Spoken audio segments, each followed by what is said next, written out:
આનંદી કાગડો. એક હતો કાગડો, તે રાજાને બહુ પરેશાન કરતો હતો. તો રાજા તો ગુસ્સે થયા અને પોતાના સૈનિકોને કહ્યું, જાઓ આ કાગડાને કૂવામાં નાખો. તો બધા સૈનિકો જઈને કાગડાને કૂવામાં નાખ્યો. કાગડો તો કૂવામાં તો ગીત ગાવા લાગ્યો. કૂવામાં તરતા શીખીએ છીએ ભાઈ, કૂવામાં તરતા શીખીએ છીએ. પોતાના સૈનિકોએ કહ્યું કે રાજા રાજા, આ કાગડાને તો કંઈ જ નથી થતું. તો રાજાએ કહ્યું, જાઓ આને કાદવમાં ફેંકો. તો કાદવમાં ફેંક્યો તો ફરી આનંદી સૂરે ગાવા લાગ્યો. લપસનું કરતા શીખીએ છીએ ભાઈ, લપસનું કરતા શીખીએ છીએ. રાજાએ કહ્યું, હવે આને કાંટાના ઝાડમાં ફેંકો. તો ઝાડમાં ફેંકીને કાગડો તો ફરી આનંદી સૂરે ગાવા લાગ્યો.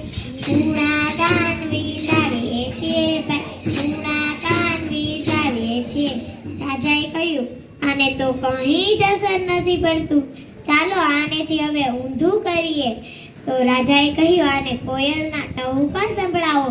તો કોયલના ટહુકા સાંભળતો સાંભળતો કહે કાગડો, કોયલના ટહુકા સાંભળીએ છીએ ભાઈ, કોયલના ટહુકા સાંભળીએ છીએ.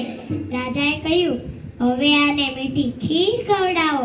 તો મીઠી ખીર ખાતો ખાતો કહે, હવે અમે મીઠી ખીર ખાઈએ છીએ ભાઈ, હવે અમે મીઠી ખીર ખાઈએ છીએ. રાજાએ કહ્યું, હવે અમે રાજમહેલના છાપરા પર ફેંકો. તો આ કાગડો તો આનંદી સૂરે ગાવા લાગ્યો. હવે અમે રાજમહેલ જોઈએ છીએ ભાઈ, હવે અમે રાજમહેલ જોઈએ છીએ. આ રાજા જોઈને તો બહુ ગુસ્સો થયા અને તો કંઈ જ ફેર નથી પડતો. કાગડો તો સર કરતો ઉડીને ભાગી ગયો.